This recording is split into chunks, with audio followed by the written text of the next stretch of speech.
something that I valued, something I grew up in, and something that I want to keep sustainable long into the future. I also know that with so many changes happening in the world today, we gotta look to other options than just the fisheries that we've been fishing for so long, and we have to, be a little bit more inventive about the ways that we continue to make a living on the world's coasts. Lobster's gonna be with us for a long time, but it's not gonna be with us in the way it is today, forever. So for me, that's super exciting to think about preventing disaster or helping to absorb some of the shock of that vulnerability. Our company is a first mover in a product that has never been done here in the United States before. Americans have never had fresh kelp, ever. And it's super exciting to have the opportunity to show someone this new product and also have these product forms that make it taste really, really good. So it's really easy to use and people can be educated about it and eat something that they feel good about, that they know is not only doing well for them, but also that it's good for the ocean and good for coastal economies. There's so much to feel good about in eating this product, and being able to add to that it's tasty is something that really drives me.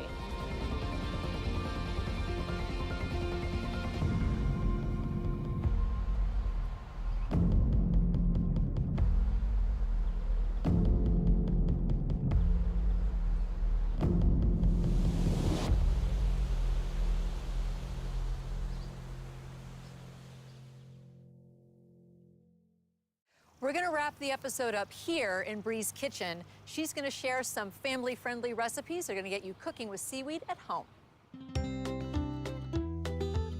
So this right here is just the ready-cut. This is the ready-cut kelp.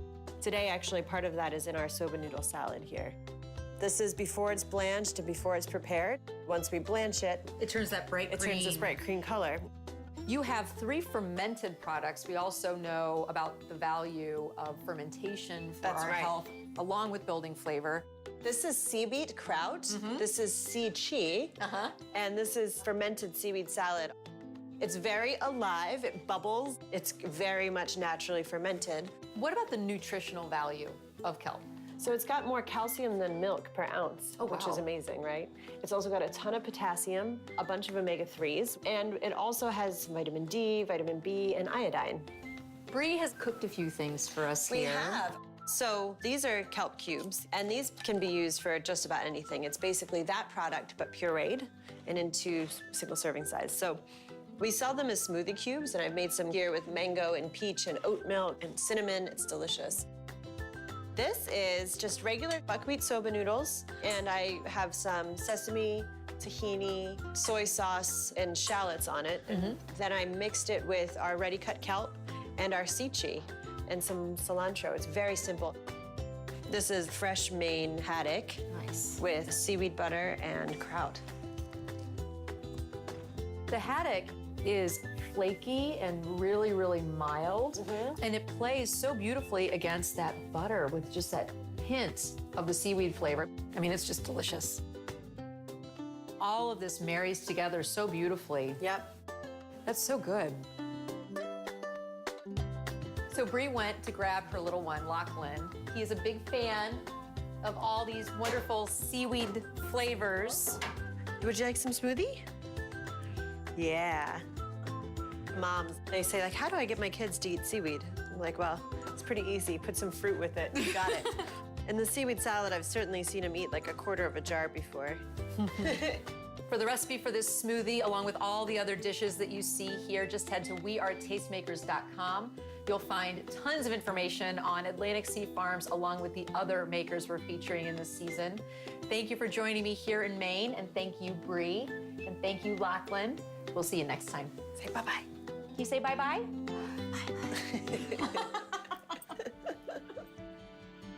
Connect with us online at wearetastemakers.com or through social media on these handles.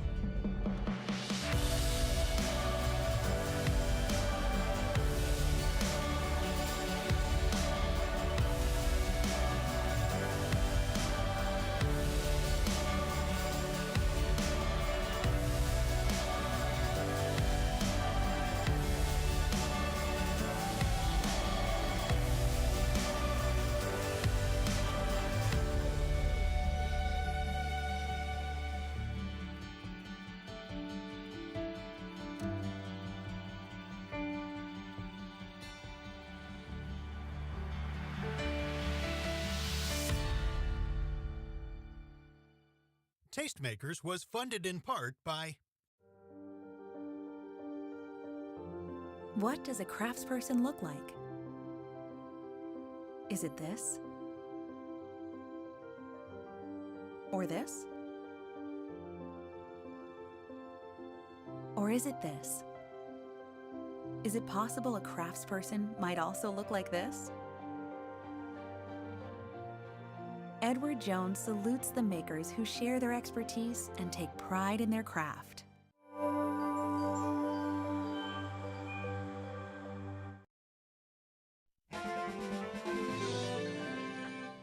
On Masterpiece Mystery.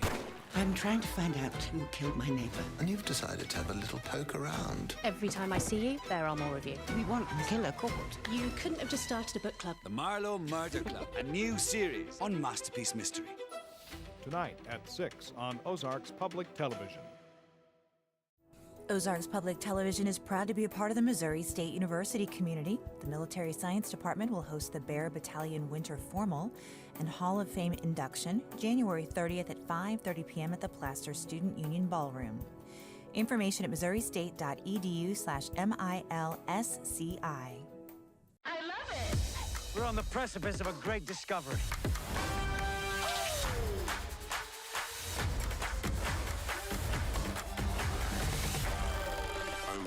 Fasten your seatbelt. On Masterpiece. That'll be 2297. This place is a state. Goodness me. I have my ways. I do them because they work. James! Tristan! The world has changed. We need to change with it. It's not just about making the animal better, or the owner. Does he look good as well? All creatures, great and small. On Masterpiece. Tonight at 8 on Ozarks Public Television. Since 1820, when Missouri first became a state, we've had a total of 122 judges to ever serve on this court. To date, only 7 have been women. Having female judges visible, I think, made a huge difference. The class of 20 years ago is now the class that's sitting on the bench today. And so the class that we have now, it'll be really neat to see 20 years from now where they are. Hey, I'm Rick Steves, and I'd like to invite you to join me for a very special wine tasting on Thursday, February 26th. During this virtual event, I'll be joined by a sommelier, so you'll learn all about the wine, and you'll get to know a lot about me too. It's gonna be a lot of fun, and buying a ticket is a wonderful way to support your local station. Thank you very much, and I hope to see you there.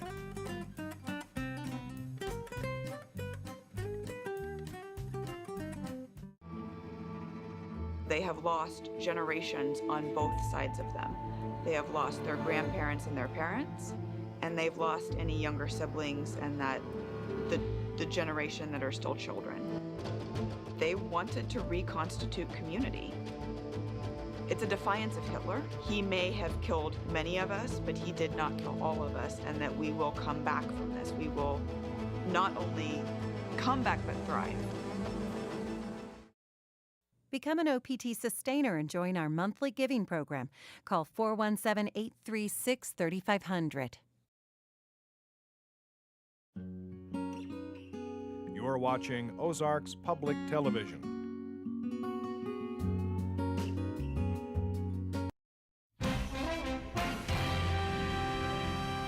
Tonight on PBS News Weekend, Iran warns of retaliation if the United States or Israel uses force to support anti-government protesters. Then how social media lures people around the world seeking to migrate to undertake treacherous, potentially fatal journeys. And scientists are using new technology to track individual monarch butterflies on their transcontinental migrations. After all these years of trying to understand the migration of monarch butterflies, now we really know exactly where they're going, and it's just quite fascinating.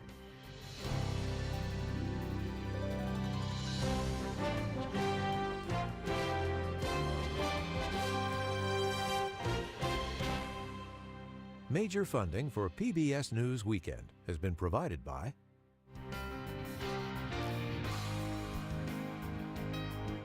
the ongoing support of these individuals and institutions.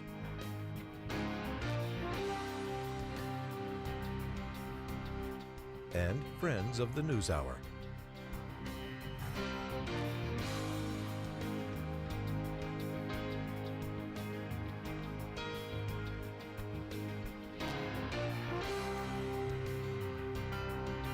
This program was made possible by the contributions to your PBS station from viewers like you.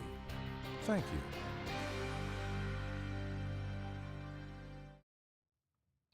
Good evening, I'm John Yang.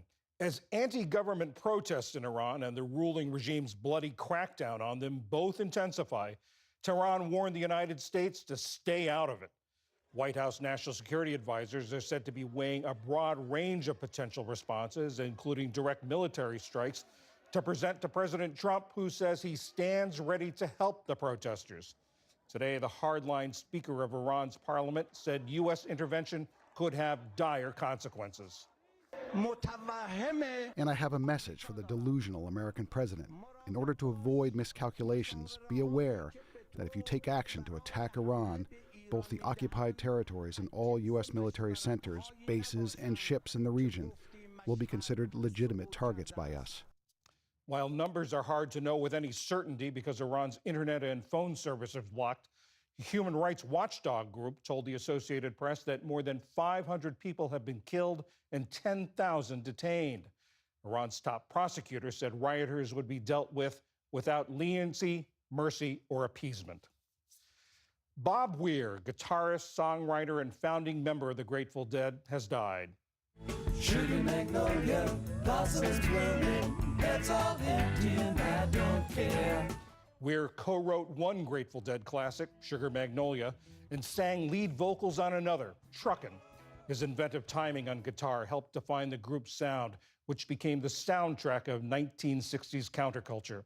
In a statement, Weir's family said he had beaten cancer but died as a result of underlying lung issues. Bob Weir was 78 years old. By some estimates, about 90% of all prescriptions in the United States are filled with generic drugs. Insurance companies encourage their use over brand name medications to reduce health care costs. The Food and Drug Administration says that all agency-approved generic drugs have the same high quality, strength, purity, and stability as brand name drugs. But a ProPublica investigation found that the FDA rarely tests the quality of generic drugs, many of them manufactured overseas. National reporter Debbie Zinziper of ProPublica was one of the authors of that investigation. Debbie, the FDA doesn't test these drugs, but you independently tested some of the most widely used generic drugs. What did you find? Yeah, we did, because the FDA isn't regularly testing drugs. And what we found in this testing is that there were certain versions of widely prescribed generic drugs that had concerning results because they didn't dissolve properly in the body. Have patients or other people expressed concerns about this in the past?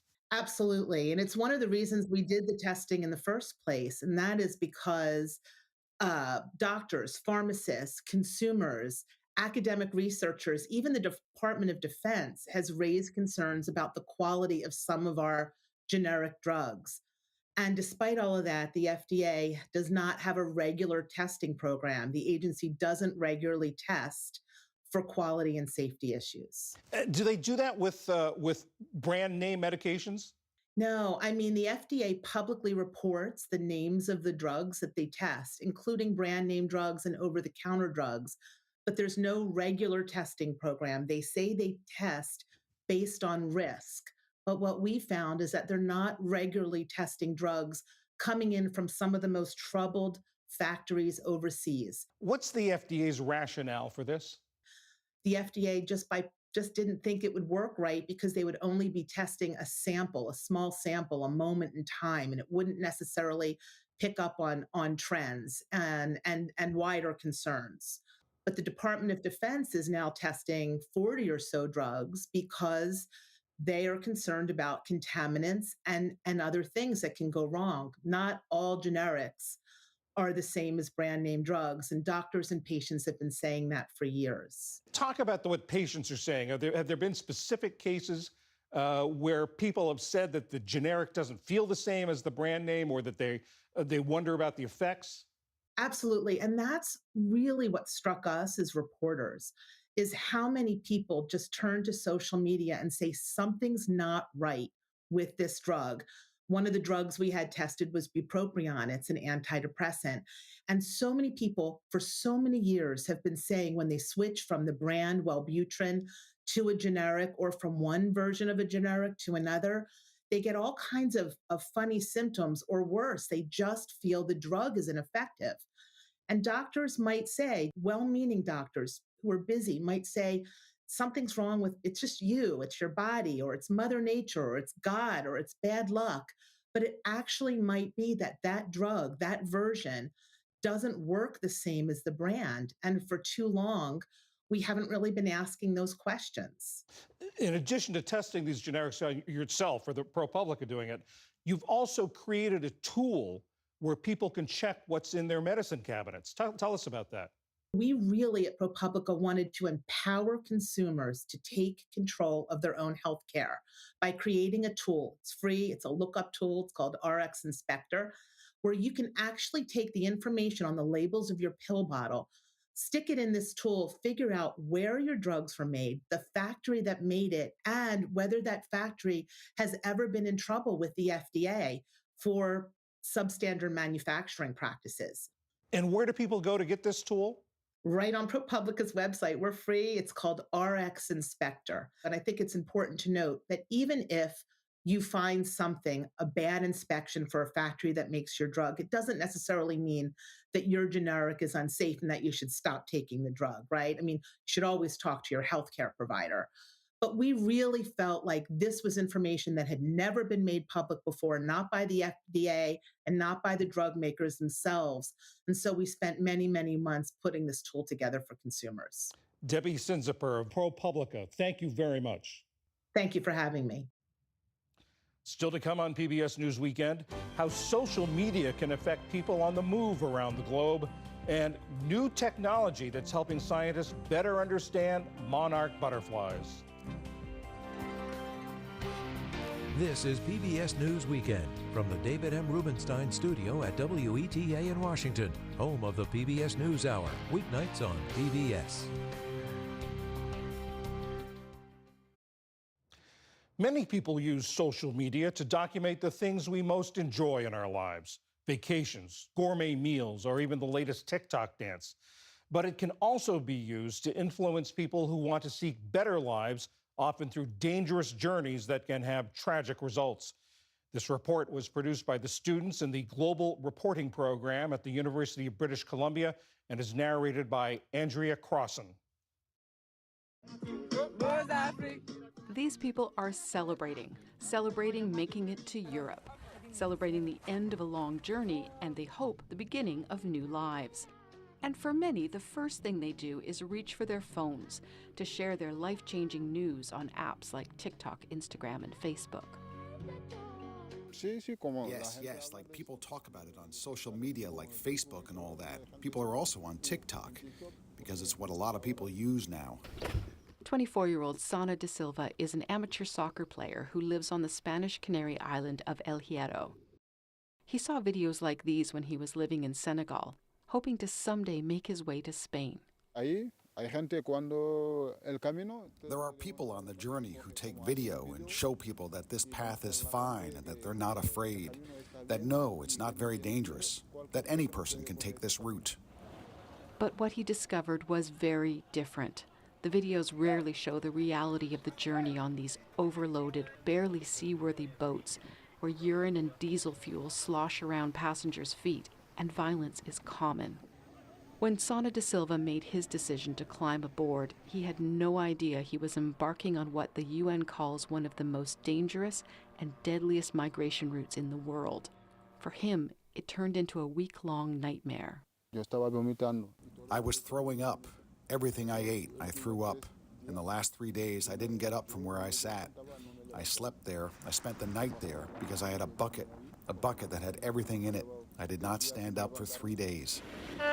De Silva's boat was eventually spotted by the Spanish Coast Guard and towed into La Restinga, the main port on the island of El Hierro. The small island is popular with divers, but it's not a beach destination. It's the most southwesterly in the Canary Islands archipelago and is exposed to the powerful Atlantic waves. In 2025, nearly 18,000 migrants like De Silva arrived on the Canary Islands, mostly from West Africa. El Hierro receives more people every year than the island's entire population. Alexis Ramos is with the Red Cross and says most who arrive here are lucky to have survived the journey. When we see it on TV, it might seem like a moment of calm or even of joy for the immigrants, but that's not the reality, because many people are coming on a single boat. Many of them don't know how to swim. If at any moment the boat were to capsize, we would be facing a very serious problem. It's estimated that last year alone, around 2,000 people went missing or died in the Atlantic while trying to reach Spain. The seas are rough and boats can run out of fuel or veer off course, says El Hierro official Elpidio Armas. We're talking about people who have been found on the American coast mummified. Yes, if they drift off course and don't find El Hierro, they end up in South America. The videos posted on social media focus on the dream of seeking a better life, but they're also used to organize illegal efforts to cross borders en masse. In 2024, a group of migrants used Facebook to organize a mass rush of the border between Morocco and the Spanish enclave of Ceuta. Then, at the set time, thousands of people ran towards the heavily guarded, barbed wire-topped fence, and many managed to force their way into Europe. But this is a dangerous gamble. Often border rushes end in fatalities, and organizers are apprehended by authorities. Smugglers also use social media to find customers. UC Berkeley law professor Katerina Linos, an expert on migration, told us smugglers have learned how to leverage these platforms better than many official organizations. What we see is like a mode of transport, the names of key ports written in Arabic script as well as the English script, and a $sign indicating how much they should expect to pay for each stage. So the information that smugglers provide is not necessarily accurate, but it is far more comprehensible than the information international organizations and governments provide. She told us that smugglers are also well practiced in convincing reluctant passengers to take a chance. And then there's a smuggler who will tell you, look, I've done this journey myself. I'm part of your community and I decided to help the community. I will help you get a haircut to look Western. I will help you with all of the transition points. You will pay me some amount now and some amount at the end. Take the risk. Alexis Ramos hopes for the day when desperate people are no longer facing the economic and political challenges that motivate them to take these risks. We really dream of a time when the tents or the hospital at the port of La Restinga no longer exists, because that would mean we have a better world and that these people no longer need to come in search of a new life. Sana De Silva knows that pull and the lure of a new life he sees shared on social media. But he urges people to be aware of the dangers they could face. I don't advise anyone to do this, but it's hard to stop someone whose life is so tough. And social media is filled with the faces of the missing, the many posts we found online from family and friends searching for loved ones that reveal the hidden tragic realities of people who were convinced to embark on dangerous journeys only to disappear in the waters of the Atlantic. For PBS News Weekend and the Global Reporting Program, I'm Andrea Crossan.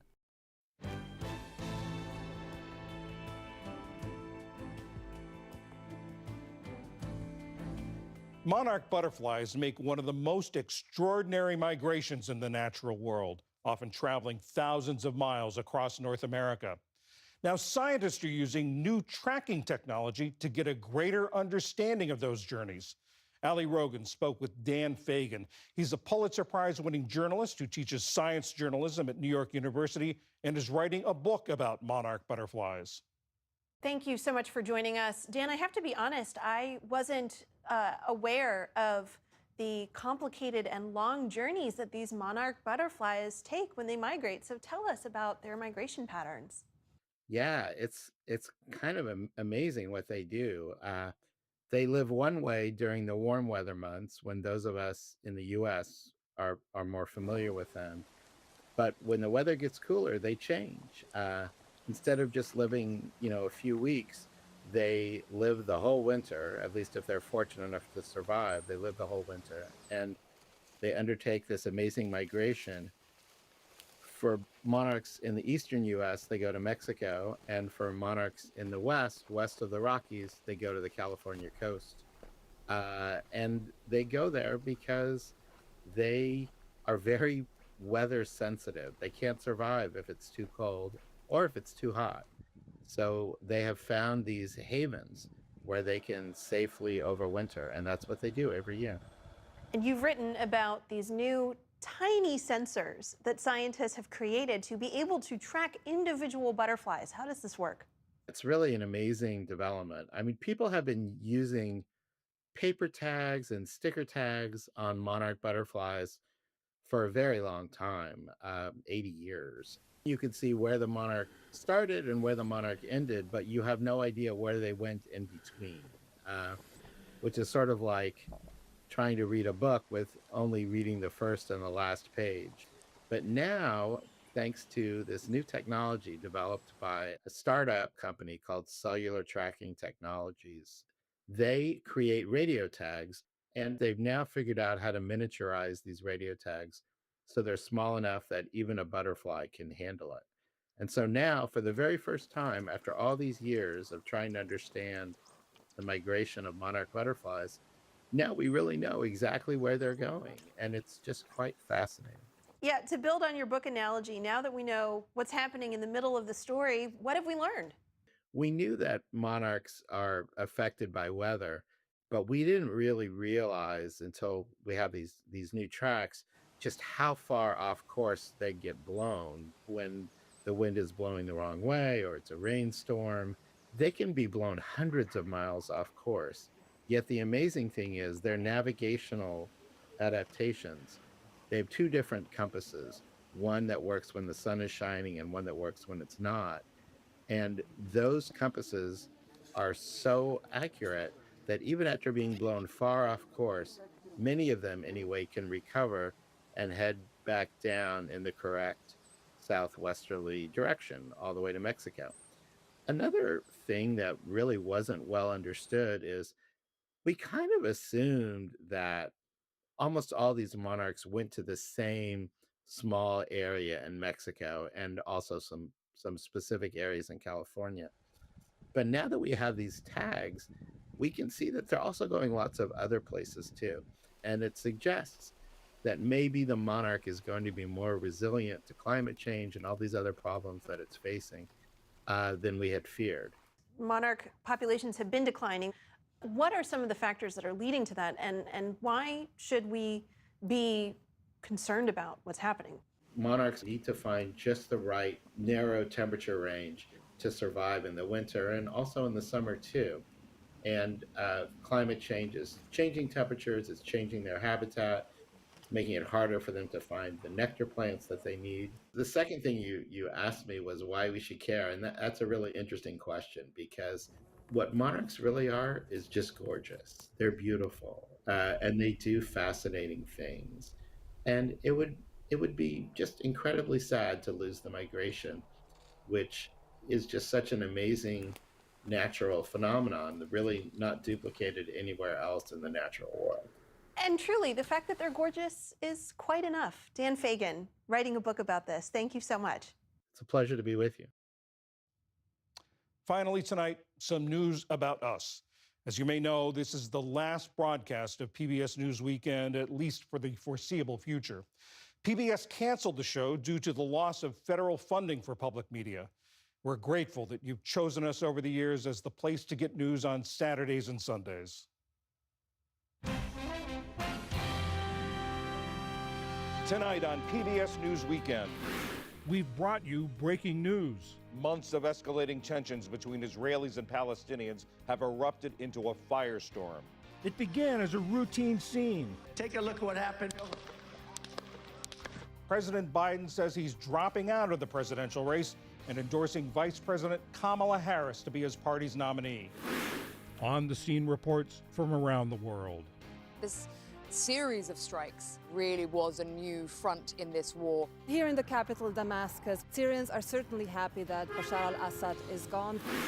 The broadcast began in 2013 as PBS NewsHour Weekend. Good evening, and thanks for joining us. It was anchored by Hari Srinivasan and produced in New York.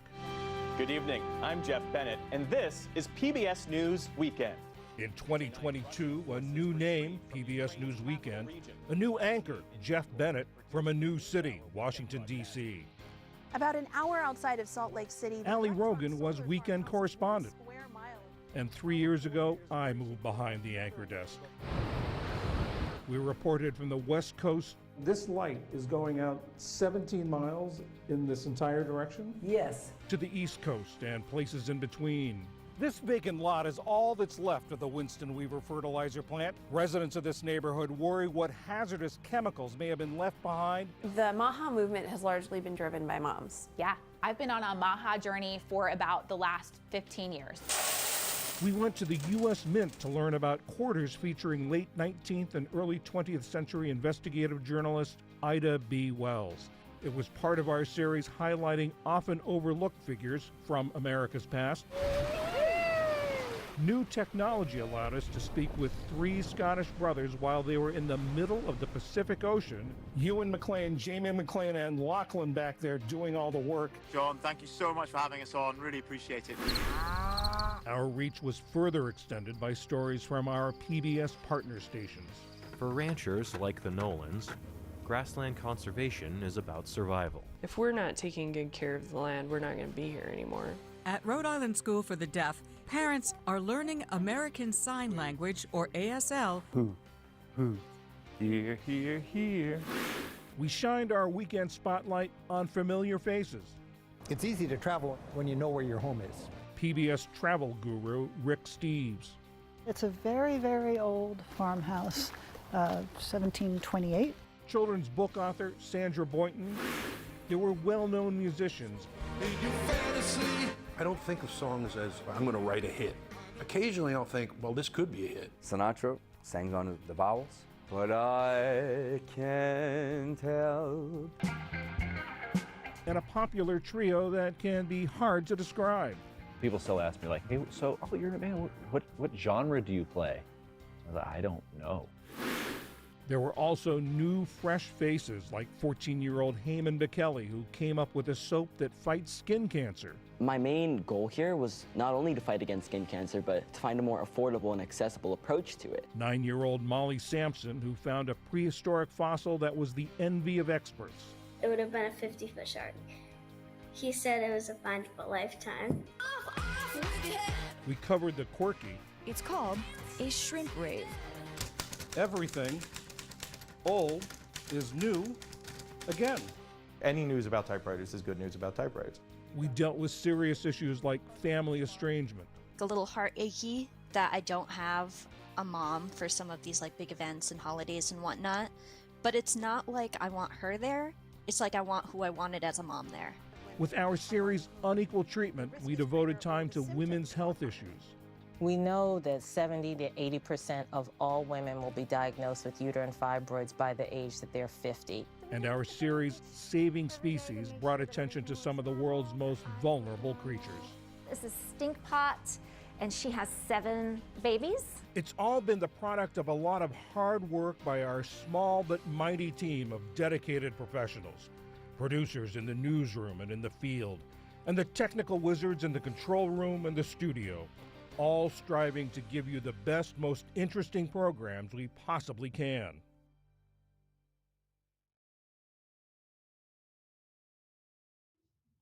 Starting next week, new programs will be in this time slot.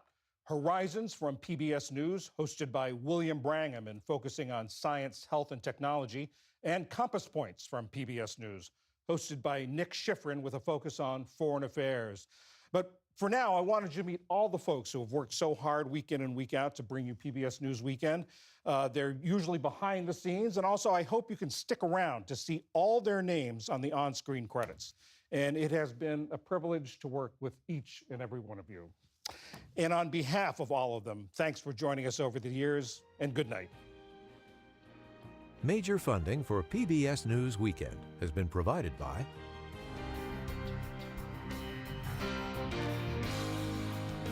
the ongoing support of these individuals and institutions.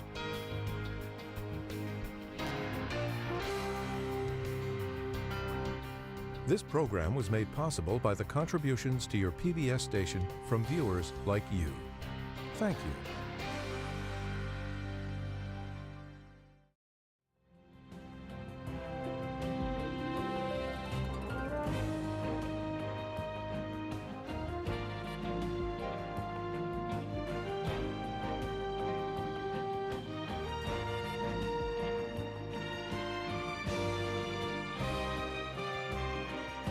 On Masterpiece Mystery. I'm trying to find out who killed my neighbor. And you've decided to have a little poke around. Every time I see you, there are more of you. We want the killer caught. You couldn't have just started a book club. The Marlowe Murder Club, a new series on Masterpiece Mystery. Tonight at 6 on Ozarks Public Television. For almost 50 years, I've been telling America's stories, asking the question, who are we? Who are those strange and complicated people who like to call themselves Americans? Thanks to viewers like you, PBS has been able to bring these stories into homes and classrooms across the country. Your gift, through your will, trust, or retirement plan, can ensure that this important work continues.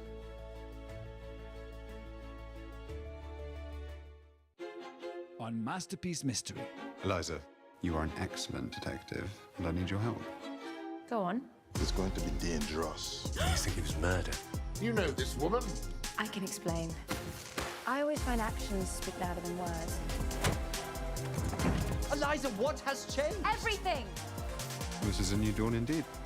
Miss Scarlet on Masterpiece Mystery. Tonight at 7 on Ozarks Public Television. If you are a Missouri resident enrolled or planning to enroll in a broadcast or digital media degree program, you may qualify for a scholarship through the Missouri Broadcasters Association. Applications will be accepted through January 15th. Learn more at optv.org. Ozarks Public Television is pleased to recognize Play It Forward, accepting donations of playable musical instruments to pass on to children in need. Information at playitforwardswmo.org.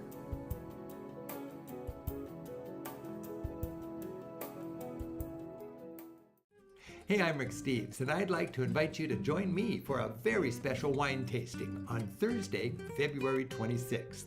During this virtual event, I'll be joined by a sommelier, so you'll learn all about the wine, and you'll get to know a lot about me too. It's gonna be a lot of fun, and buying a ticket is a wonderful way to support your local station. Thank you very much, and I hope to see you there.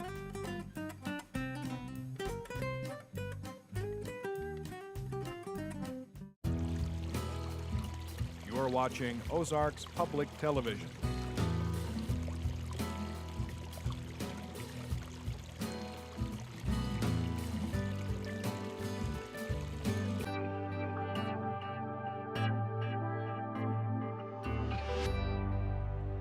Support for Masterpiece is provided by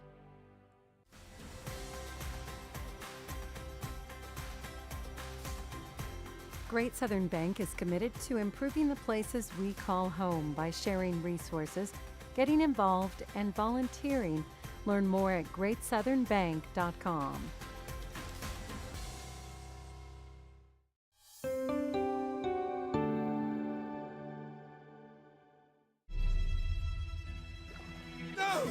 It's my neighbor. I think someone's shot him. Mrs. Potts, I can't have you interfering. Judith Potts. Susie Harris. I'm Bex Starling, the vicar's wife. I'm trying to find out who killed my neighbor. And you've decided to have a little poke around. Every time I see you, there are more of you. We're not going to stop investigating, are we? You couldn't have just started a book club, could you?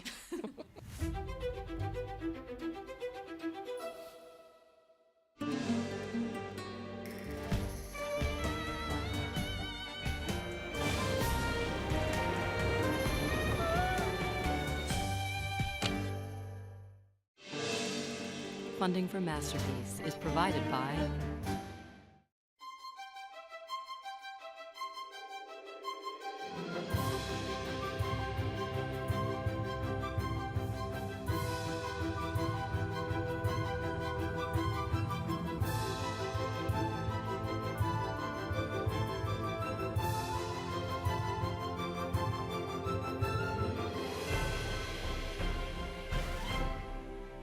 Viking River Cruises, proud sponsor of Masterpiece.